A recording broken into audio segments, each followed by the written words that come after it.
quite a few days. But thanks, Jeff. Yeah, it becomes effective November 26th. Is the effective date of the contract, and as you'll see in the presentation today, quite a few other things. Let's talk a little bit about what the agenda is for today.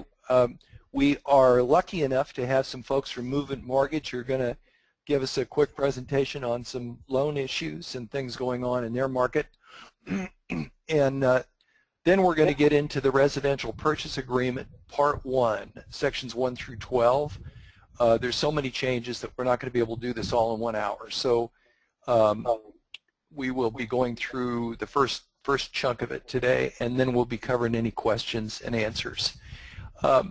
So for loan issues, our strategic partner with Allison James is Movement Mortgage. They're a terrific company, and things have been really going well with the relationship. They've been with us for a few months, and we are lucky enough to have 2 mortgage advisors this morning from San Diego, Brian and Shelley, and luckily we got they're handsome-looking folks as well.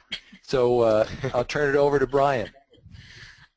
Hey guys, this is Brian Kazula in San Diego. I'm actually sitting in the Allison James office down here in Carlsbad, and I'm going to keep our part of the meeting brief just because I know Ken's got a lot to cover with the new RPA. One of the things that I wanted to point out that can be just a huge stress is a contingency removal period in the RPA or the contract.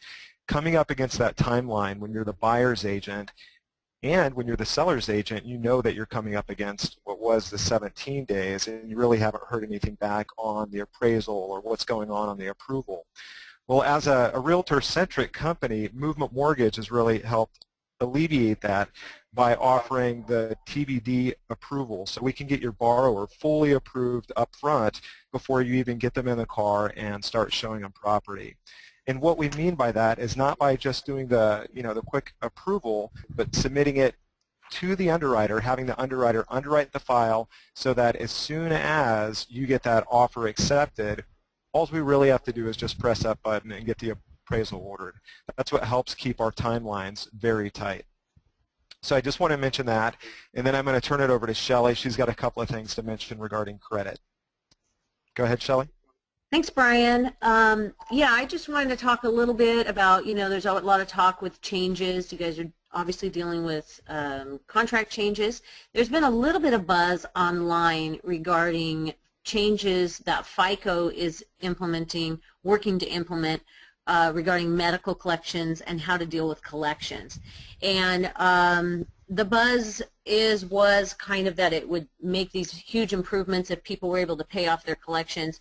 But it sounds as though it may be something that's going to take some time before it's ever implemented, because Fannie and Freddie also have to get behind it and implement these changes themselves, which doesn't necessarily always happen super quick. So in backing up with what Brian is saying, in getting everything in and getting it done early, my recommendation is always that it's never too soon to get a mortgage approval, even if the client says, I'm a year out with one of us, because conventional wisdom in cleaning up your credit, if a client says to you, I'm cleaning up my credit, as soon as I get that worked out, I'll let you know. Make sure that they talk to one of the Movement Mortgage professionals, because conventional wisdom of running out and just paying everything off to clean it up sometimes can actually lower their credit score in the short run. So tips like things that have been sitting dormant, you might want to just let them stay dormant, and in other situations it might make sense to pay them off. So it can be rather confusing for the client sometimes who's just using conventional logic. So definitely have them call us, and we are happy to go through their credit report with them, line item by line item, give them any advice that we can. And we also have some vendor partners that work with credit repair. So that's all I have to say on that subject, and we will give it back to Ken Moon, who can get onto the exciting topic of contracts. Yes, stimulating contract law. Thank you very much, Shelley. That's great, and I really recommend everybody, if you have a chance or if you have an opportunity, give Movement Mortgage a try, because there's some great people. Okay, so we're going to dig right into the residential purchase agreement. I'm trying to get rid of my display here. I don't know if anybody can see that, but maybe not. It has over 60 changes. There are major changes in the sequence of things. For example, Section 13 in the old RPA is now Item 4. So things are moved around a lot.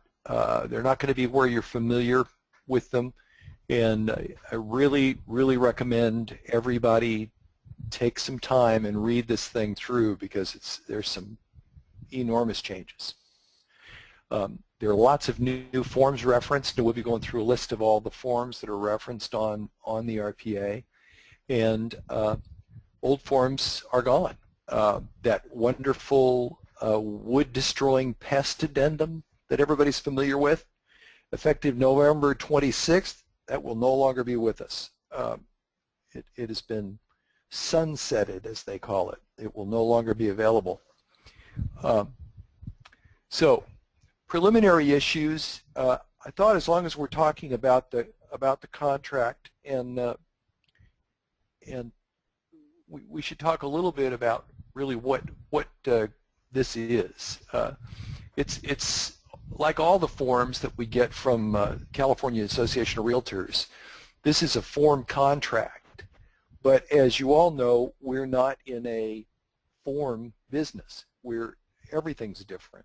All kinds of different transactions, different people, different issues.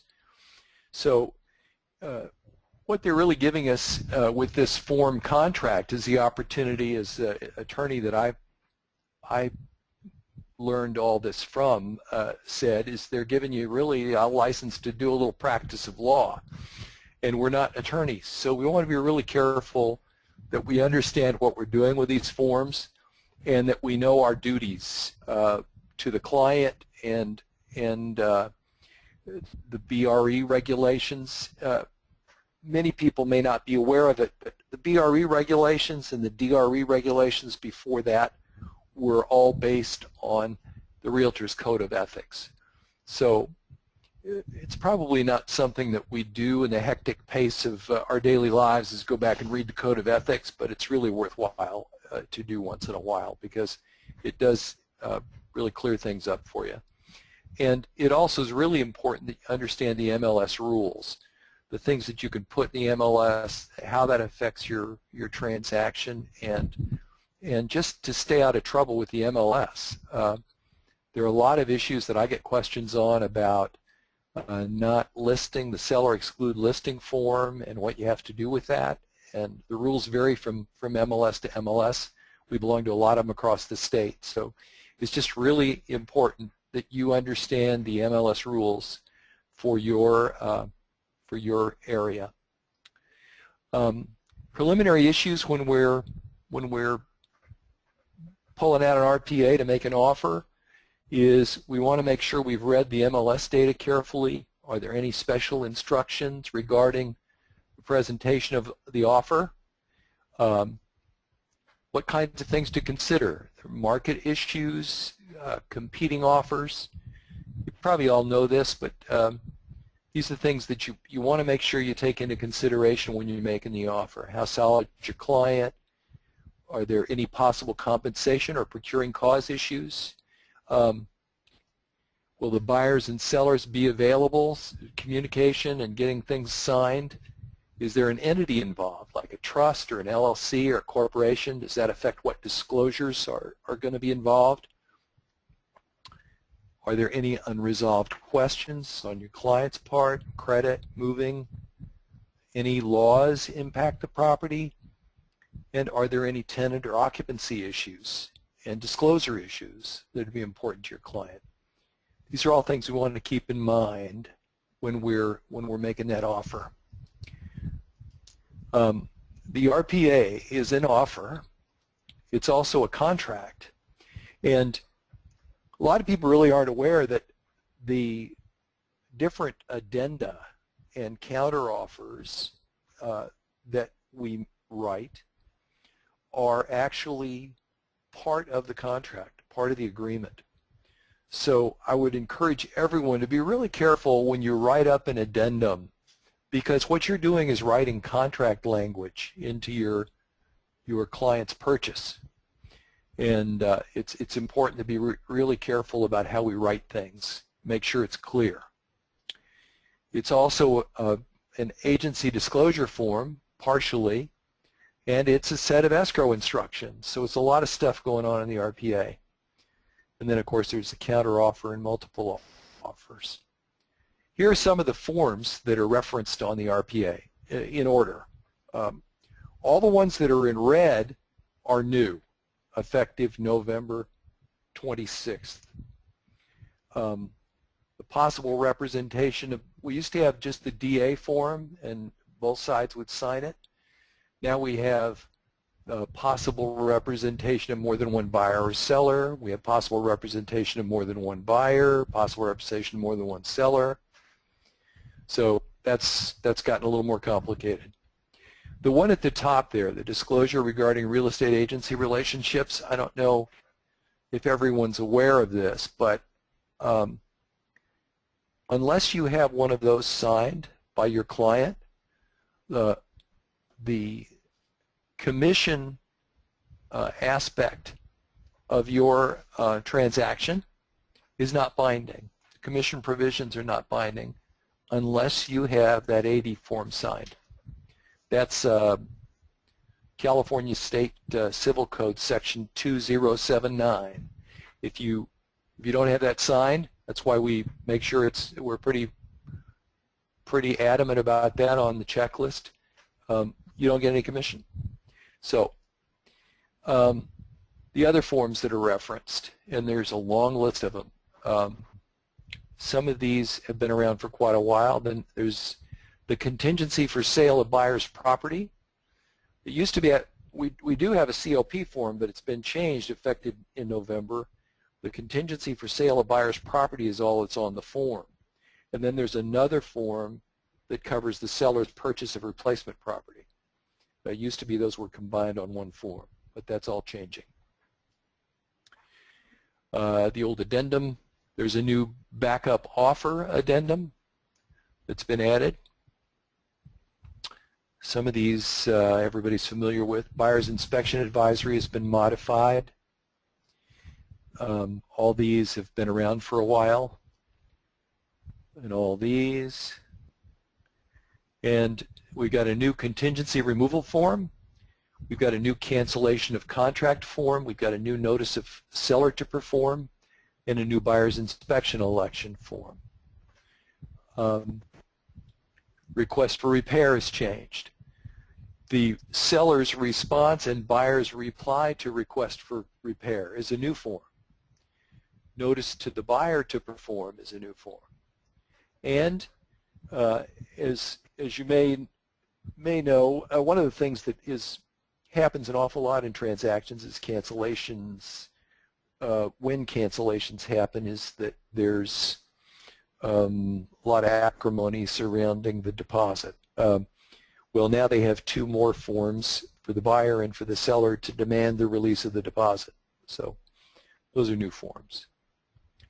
If anybody has any questions as we're going along, don't hesitate to jump in, and we'll try to answer them as we go.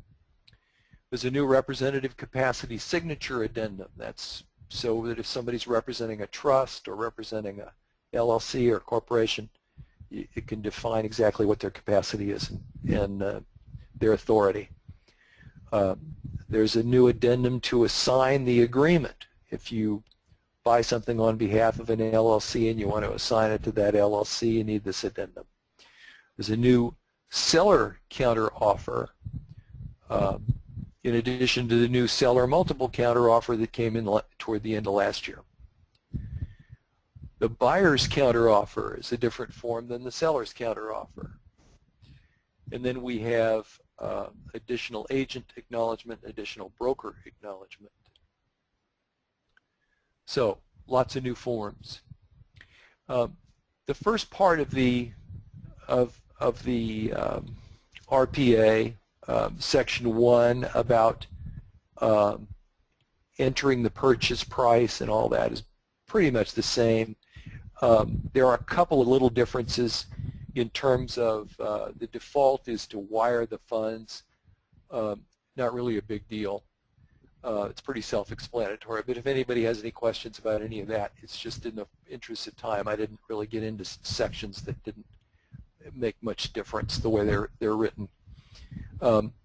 The disclosure regarding real estate agency, there's a new section here, section C, potentially competing buyers and sellers.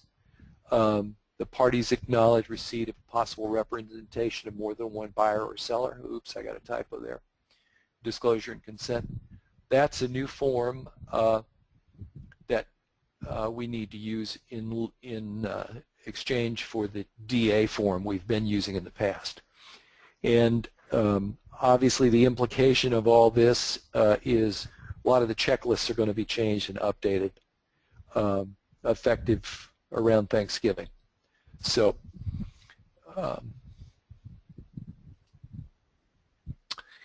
the Section 3 finance terms, the buyer represents that funds will be good when deposited with escrow, and this is where the buyer says they'll deliver the deposit directly to the holder by electronic funds.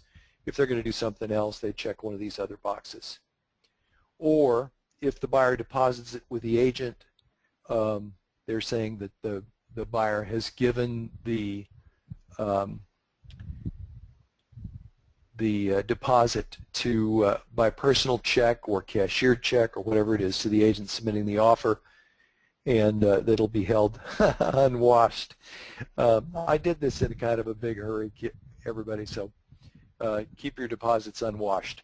Actually, that should be uncashed. Until acceptance, and everybody's going to laugh.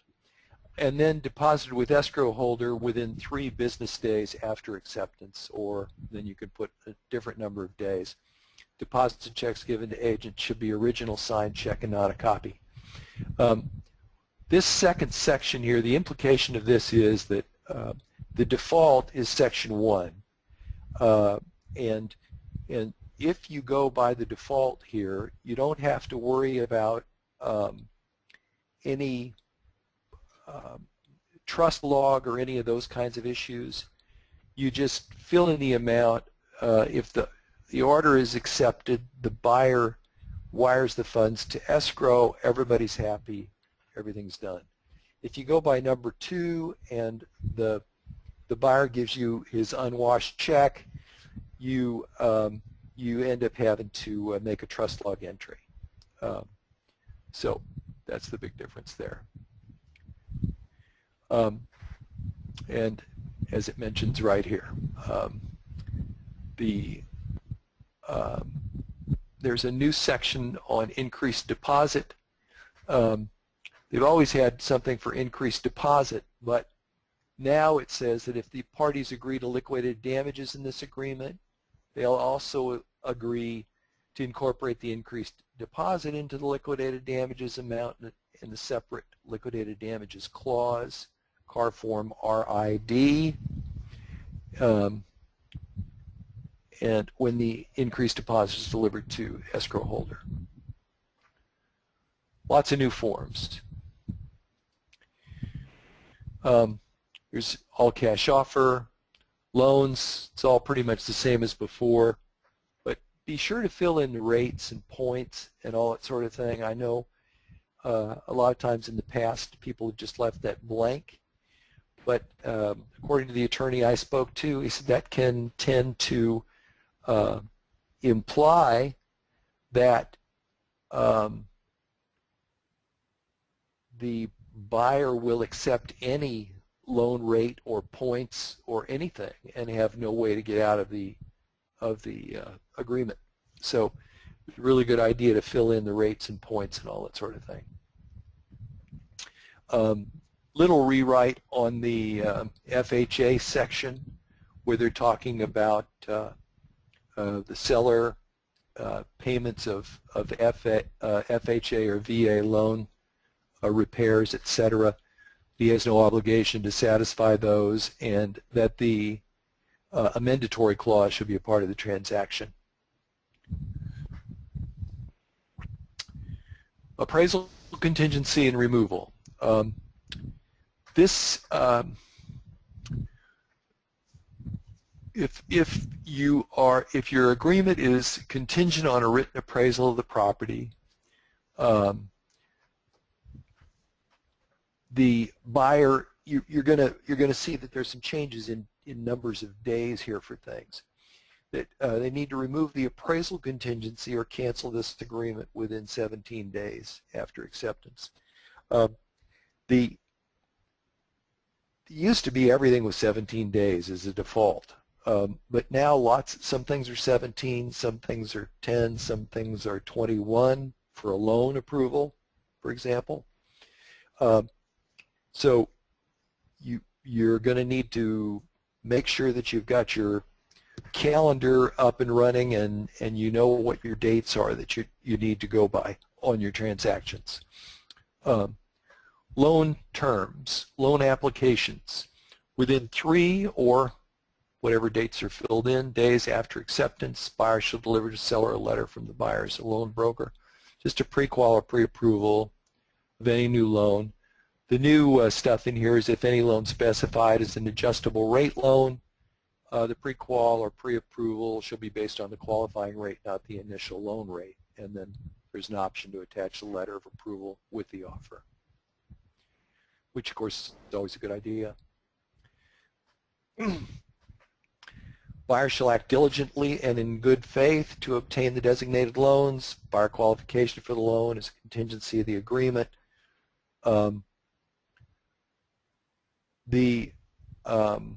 If the appraisal contingency has been removed, then any failure of the property to appraise for the purchase price does not allow the buyer to exercise their cancellation rights. And their obligations regarding deposit balance, etc., are not contingencies of the agreement. Please note, there used to be a checkbox that said that the contingency went till funded. That's been removed. It's not there anymore. So that used to be a gotcha. Sometimes listing agents would miss that when they accept an offer, but that's been removed. Loan terms. Loan contingency removal. The buyer needs to remove, or if there's an appraisal contingency, this is where it's been changed to 21 days or some other number. I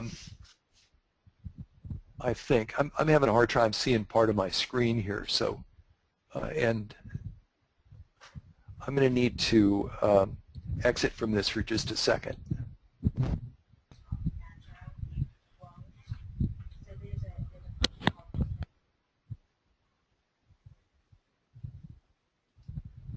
Okay, that's better.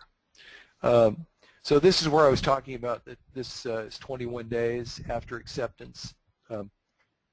That's changed. You know, it used to be 17, so now they're given a little bit more time for the loan. Obviously, if you're working with movement mortgage, you don't have to worry about it because you'll have it done in time. The loan terms, if you have no loan contingency, of course, you check this, makes it not a contingency. Makes it a stronger offer, but it also means that you better make sure that you're going to be able to get your loan. And this is a kind of an interesting new section on buyer credits. Lender limits on buyer credits. Any credit to the buyer from any source for closing or other costs that's agreed to by the parties, this is called a contractual credit, shall be disclosed to buyer's lender. This is something that comes up so many times. Somebody offers a 3% of the purchase price credit against closing costs. It's more than the closing cost. The lender won't allow it. Everybody gets in a big fight. So now they've spelled it out in the contract. If the total credit allowed by buyer's lender allowable credit, is less than the contractual credit, that is what the parties have agreed to, then the contractual credit will be reduced to whatever the lender's allowable credit is. In the absence of a separate written agreement between the parties, there shall be no automatic adjustment to the purchase price to make up for the difference between the contractual credit and the lender allowable credit. So in other words, if you've got a $500,000 deal and there's a 3% credit, it's $15,000, the buyer only has $10,000 in closing costs, then that's all they get. The other $5,000 stays with the seller. Buyer stated financing.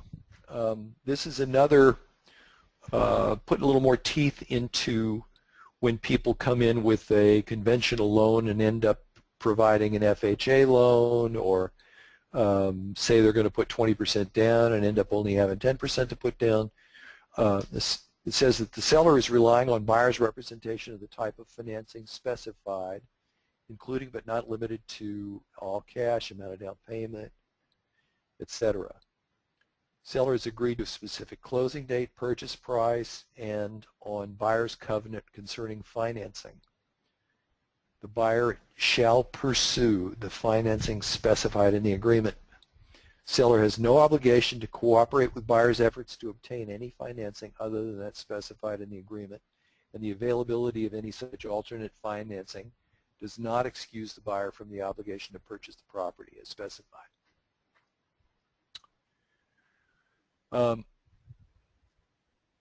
The sale of buyer's property, this used to be item 13, now it's item 4. It's either not contingent on the sale of any property owned by the buyer, or it is contingent on the sale of property owned by the buyer. And if it is, then we need to attach C.A.R form COP, contingency of purchase. Then we have the section on addenda and advisories and all the various things that we can add in. Then we get into section 7, allocation of costs. Buyer seller should pay for smoke alarms, pretty standard. Pay for cost of compliance with any other minimum mandatory government retrofit standards. That's been there before. This section here is a little bit different. That within the time specified, a copy of any required government conducted or point-of-sale inspection report prepared pursuant to this agreement or in anticipation of the sale of the property. That means that any reports, anything that the seller had checked, inspected, had a government agency tell them that there's something wrong with the permit, etc., you have to provide copies of all those reports to the buyer. Escrow and title, all this stuff is pretty much the same. There is a little addition here that the parties shall, within 5 days after receipt, sign and return escrow holders' general provisions. And then all the stuff about escrow and title. This other cost section here is new. This is seller shall pay HOA fees for preparing documents that are required to be delivered by Civil Code section 4525. And I don't mean to purchase Civil Code 20, that should be BY there. Civil Code section 4525. That's a new Civil Code section to protect people who are buying into HOAs. And if you really want to solve your insomnia problem, I would recommend you looking that up online, and you can read that. It's but it's stuff about minutes of all that sort of thing. Other costs, it defines who pays the HOA fees other than those required by the new Civil Code section. And then there's a new home warranty provision. Another thing that I get a lot of questions for is, what's a home warranty waiver? Well, you guys will be happy to hear that the home warranty waiver is going away. If somebody doesn't want a home warranty, they can just check this little box on the RPA in Section 7, Allocation of Costs, Item D9, They can waive the purchase of a home warranty plan. It doesn't mean that they can't buy one themselves, but it means that they're waiving the purchase. Items excluded and included. As we all get more electronic and systematized and automated and all kinds of home theater systems and all kinds of things, there have been lots of things that have developed in transactions where people have had issues with what stays, what goes, what's attached, what isn't, things like that. So the new RPA is a little more specific about all those things. There's a note to the buyer. It says, even though it's included or excluded in the MLS flyers or marketing materials, it's not necessarily included or excluded from the sale unless it's specified on the contract. Items included in the sale. All existing fixtures and fittings that are attached to the property. Existing electrical, mechanical, lighting, plumbing, and heating fixtures, built-in, etc., etc., etc. Window coverings, attached floor coverings, television antennas, satellite dishes, coolers, conditioners, pool spa equipment, and the following, if checked, only if checked, okay?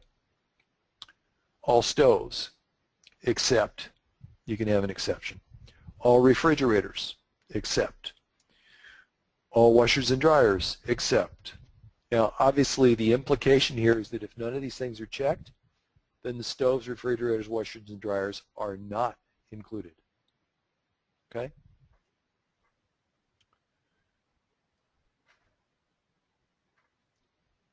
Items included.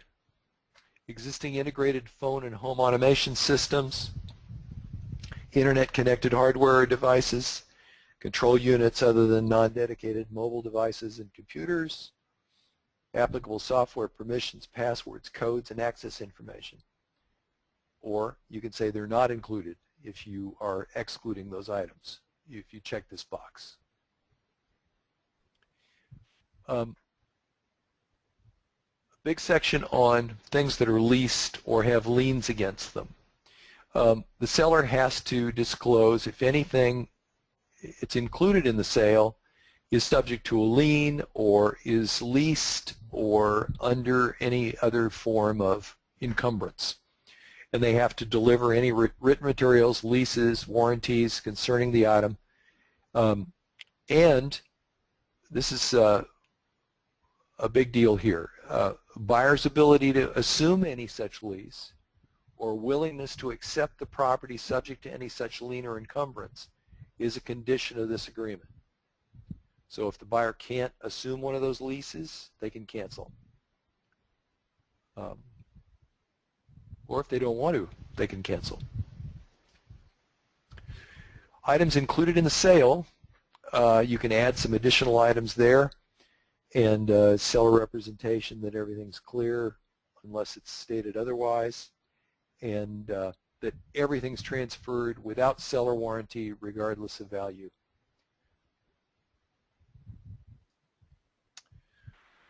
Now we get to the exclusions. Typical stuff, audio and video, flat screen, speakers. Even though they're on a bracket that's attached to the property, and any furniture that's secured to the property for earthquake bracing, brackets, all that stuff is included. Brackets attached to the walls, floors or ceilings will remain unless this box is checked. If the box is checked, they'll be removed and holes and any damage will be repaired. So, pretty clear. There's a lot of things you have to think about and make sure you get clear with the buyer and seller when you're doing these. Standard possession, except you notice there's a 6 there on item B. Used to be 5 p.m., now it's 6 p.m. I guess people are working later, or it took people too long to move out, so now it's occupancy is at 6 p.m.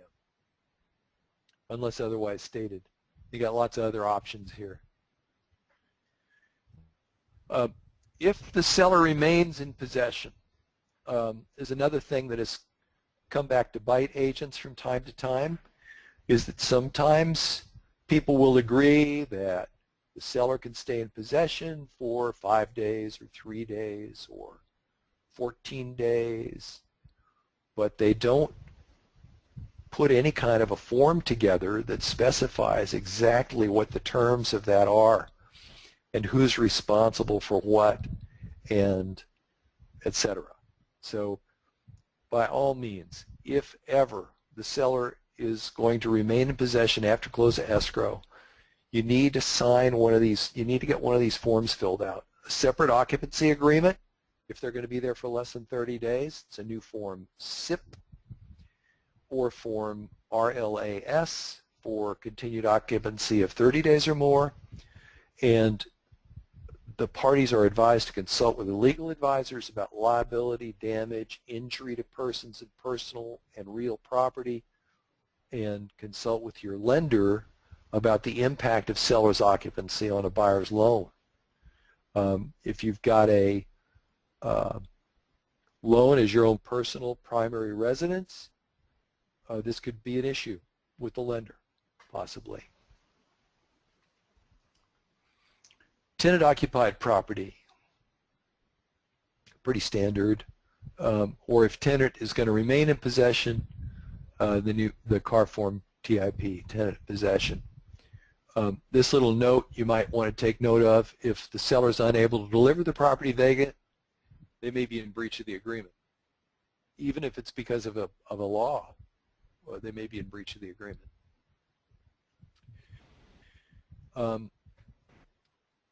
In closing, at close of escrow, seller assigns to the buyer any assignable warranty rights for items included, and will deliver copies of any warranties, and keys, passwords, codes, garage door openers.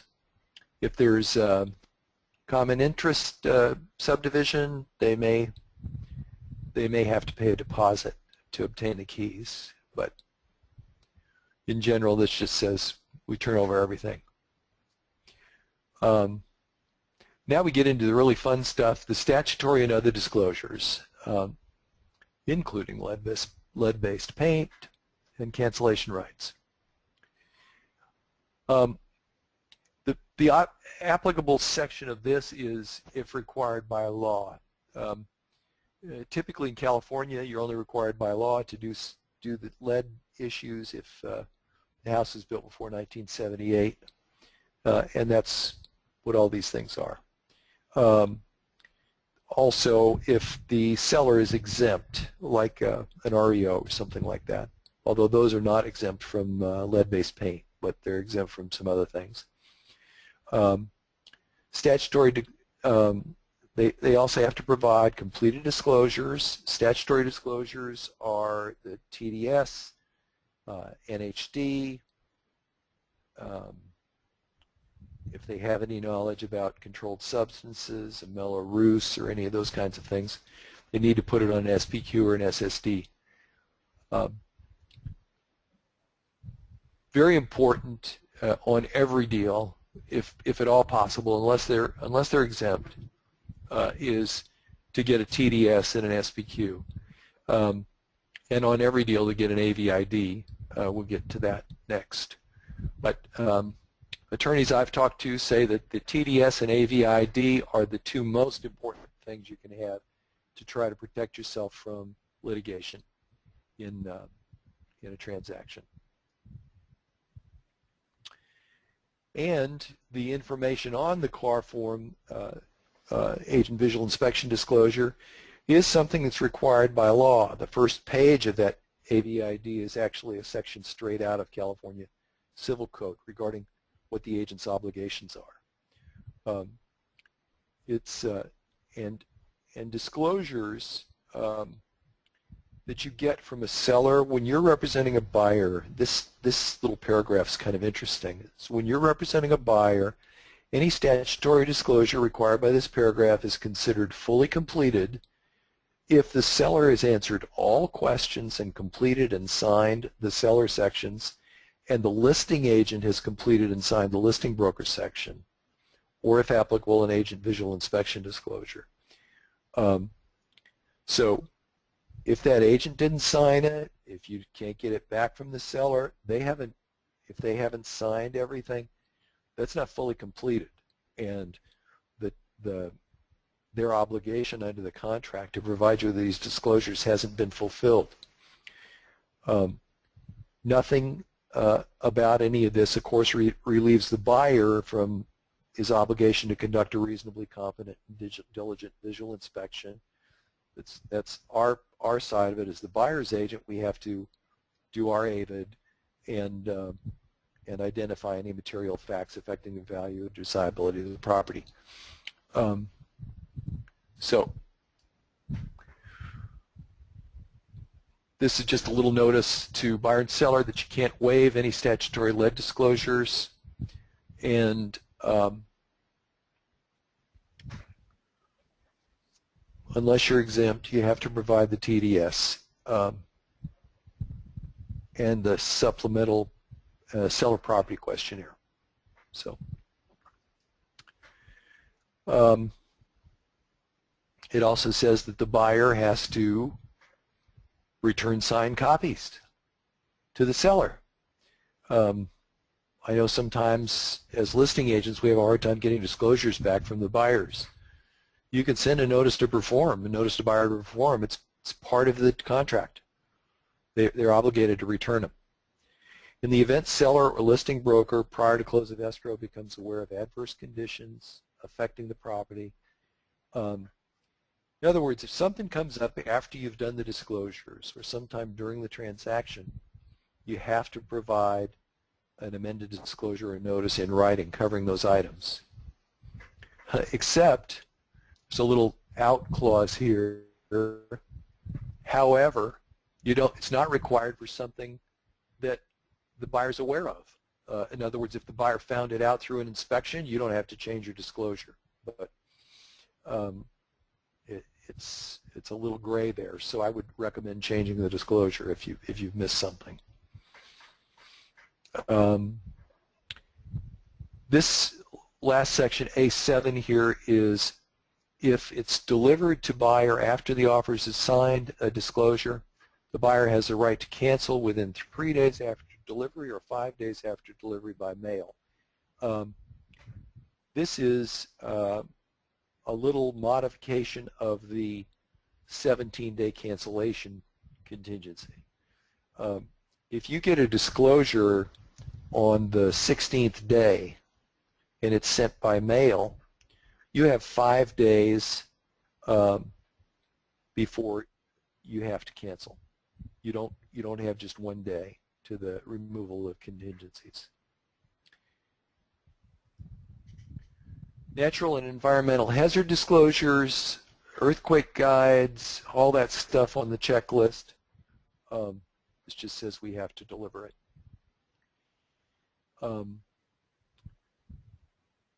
Also the FERPTA, little form AS, the seller's affidavit, or QS, which is the qualified substitute form.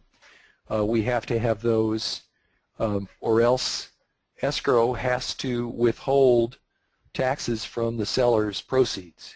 So we need to make sure we get that done. Usually escrow will handle it, but we have it in the checklist just so we make sure we've got it documented.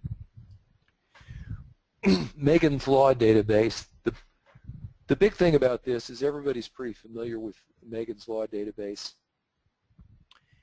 If you look at the information down here in parentheses at the bottom, neither seller nor brokers are required to check this website. Do yourself a favor. Don't go check the website for a property. If you're the listing agent, or don't check it. Your assessment of who lives in that area and the buyers may be entirely different. If you go check it, you're obligated to tell the buyer or any client what you found. If you don't go check it, you're not. you are obligated to provide them with the location of the website, and that's right here in the text. It says right here that broker recommends buyer obtain information from this website during their inspection period, and we don't have expertise in the area. We're not obligated to go look at it, and I highly recommend to everyone that you do not, because it's just a can of worms if you get involved in it. Everybody's heard about the big fires up in the Bay Area from gas. This is something about gas pipelines, resource for looking up where gas pipelines might be. Pretty self-explanatory.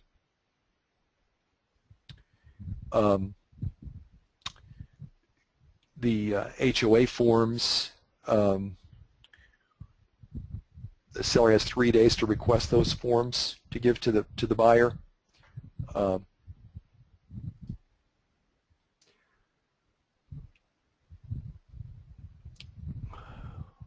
These are all things that are covered under the HOA information. How many parking spots, et cetera, et cetera. This last part here, the party specified in paragraph 7, is the one who's responsible under allocation of costs for paying for the HOA fees, and they'll have to deposit funds into escrow or direct to the HOA to pay for any of these things. And now we get into the good old as-is clause.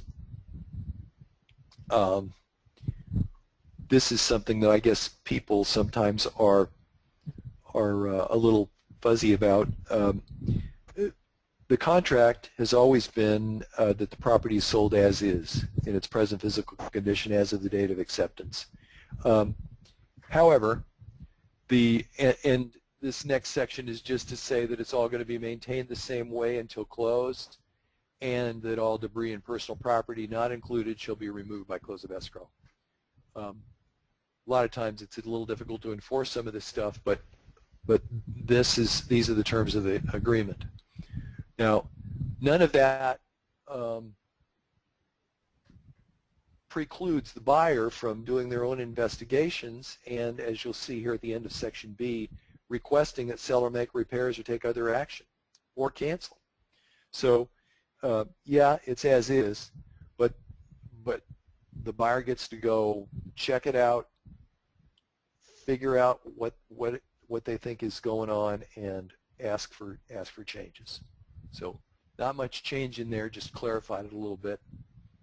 And it also says that the seller has to disclose any known material facts, insurance claims, all that sort of thing. And then, of course, strongly advised to do your due diligence.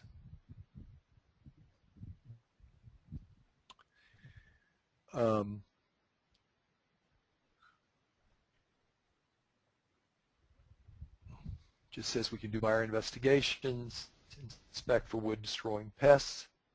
One of the things I mentioned early on in this is that the WPA is no longer a form.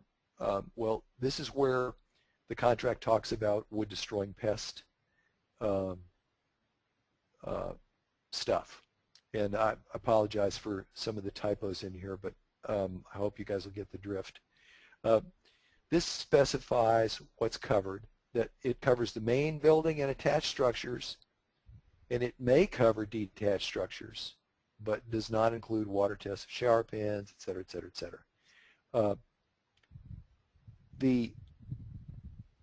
And it also explains what Section 1 is and what Section 2 is, but any costs for the wood destroying pest report would be specified in allocation of costs in Section 7 on the contract. You would enter, just like you would for a home inspection, you would put down seller to pay or buyer to pay, whoever's going to pay, for a pest inspection and pest control report. Okay? And then that's one of the reports that comes up, and it's part of the request for repairs, is that they do the repairs for the pest control report. So you no longer have the WPA, you no longer have the section on who does pest control in the contract. It's not there anymore. These are more things that the buyer can investigate, review the sex offender database, we covered that, confirm their insurability, availability of insurance, seek approval of leases that may need to be assumed, satisfy the buyer as to any matter specified in the buyer's inspection advisory. Also just says that the buyer can't do any damage during their inspections, except to the extent required to repair pest control. And you cannot invite governmental agencies or zoning inspectors unless required by law. The seller shall make the property available for all buyer investigations as specified in paragraph 14b, complete buyer investigations, remove the contingency, give seller complete copies if they cancel, and the seller is obligated to keep water, gas, electricity, and all utilities working through the date possessions made available. And the seller indemnifies, the buyer indemnifies the seller against any work that's done, and they have to make sure that their people are licensed and insured. And there's a little note in here that advises the seller that they may want to record a notice of non-responsibility for what the buyer's doing in their investigations. But that's about it. So that is it for sections 1 through 12, and we got it done with 5 minutes to spare. If you want any more information, and I was remiss in at the beginning of this in not welcoming the folks from Temecula. I blew that one. This is the first time Jorn and Lisa Force's group from Temecula have been combined into one of these as well. So we got people from all over the state, and we're just delighted that all of you could join us. The next segment of this, the balance of the contract, will be done next October 29th, 4 weeks from today, just about a month before the contract goes live. I thought it would be better to do it in 2 segments rather than doing 2 solid hours of this before I run out of voice. And also, I thought maybe you guys could absorb some of it, and then you might have some questions on what we've covered so far. So I don't know, have you received any questions, Victoria? Yes, I have a few here, Ken. Let's see. Please clarify days. Is it business days or calendar days? If it doesn't say business days, it's calendar days. Okay. If there's a little wrinkle to that, if it says, suppose it says 3 days, Mm-hmm. If that 3rd day ends up on a Sunday, you can't enforce it.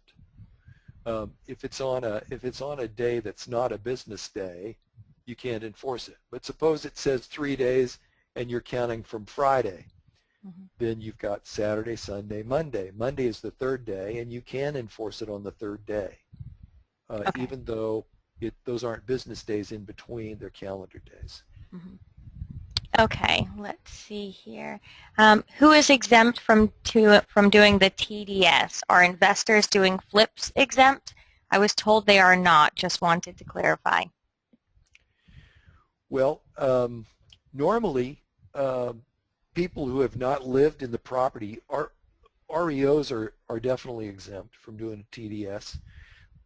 If you have not lived in the property, you don't have any information about it, and you're not exempt, I don't believe investors are exempt. I'd have to go look at the list on the C.A.R.org website. They By the way, if you do a search on California REO disclosures in Google, you'll get to a C.A.R checklist for REO disclosures, and it'll also link to a lot of other checklists of required who's exempt and who isn't, all that sort of thing.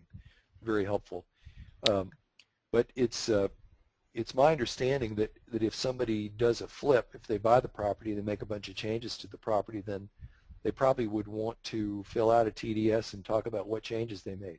So I would think they'd need to fill one out. Okay. I have another question here. Where do we find copies of all of the new forms? All I have seen is the new RPA. I don't believe they've all been released yet. C.A.R.org may have a link to those new forms. If somebody wants a list of them, well, you'll get copies of everybody can access a recording of this, and I'd be happy to send people copies of the of this PowerPoint.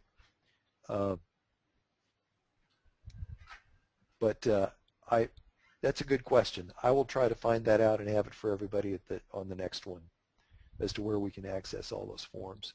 Perfect. Are there any changes to the commercial purchase contract?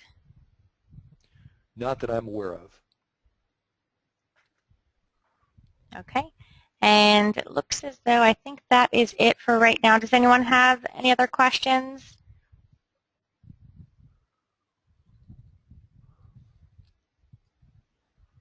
Okay, well, there's more information sources here. This is an attorney for my home Realtor Association, a guy named John Giardinelli. He has kind of a nice resource online for newsletters and reports on changes in the law. If you're interested in recent laws in California or new forms and revisions, this may also be a place where you can find all those other forms, the new forms and revisions section on C.A.R.org. So these are places where you can get other information.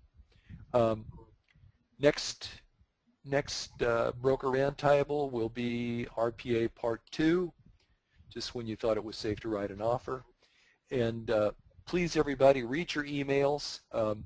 We send out lots of announcements about these things, and hopefully you guys are reading them so you can keep up to date. It's going to get really, really messy toward the end of November when that old form isn't available anymore and everybody's trying to figure out what's going on with the new one. So hopefully all of you who are on the webinar will be a step ahead of everybody else. Allison James has been committed to trying to stay in touch with our folks, even though we're a virtual company. We try to be literally connected in some way or another, online or in person. We have something for you just about every Wednesday, and we look forward to seeing you soon in person. And if there's anything else we can answer for you, please don't hesitate to give me a call. And that's it for me.